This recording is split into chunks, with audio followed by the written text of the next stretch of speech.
Рухаться у ногу з часом і інноваціями – одна з стратегій Біловежського. Ось і чергова новинка – автоматизована ферма. Система очищення, подгонщики, поїлки. А між рядами вандрує робот, який підкидає корм. При допомозі спеціальної програми він рухається докладно по маршруті, а після відправляється на зарядку. Перший пусковий комплекс реконструкції ферми, який вже крок за кроком уводить у експлуатацію, 3 побудови і доїльна зала, аналогів якої у країнах СНД нема. Всего их на сегодняшний момент около 11 штук в мире.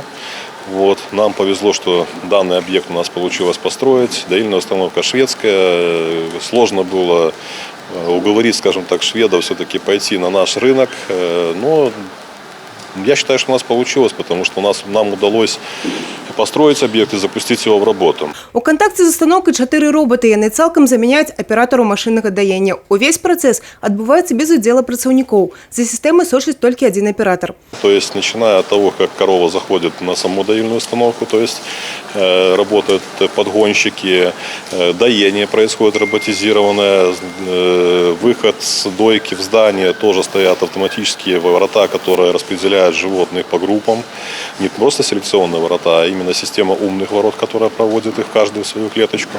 Павеличивают и удольность 3 литра от кожной коровы, повышается и якость продукта. Качество молока, которое мы получаем на этой ферме, оно только класса экстра. Соматика, мы такой низкой соматики не видим ни на одной ферме, поэтому молоко получаем отсюда того качества, которое бы нам хотелось.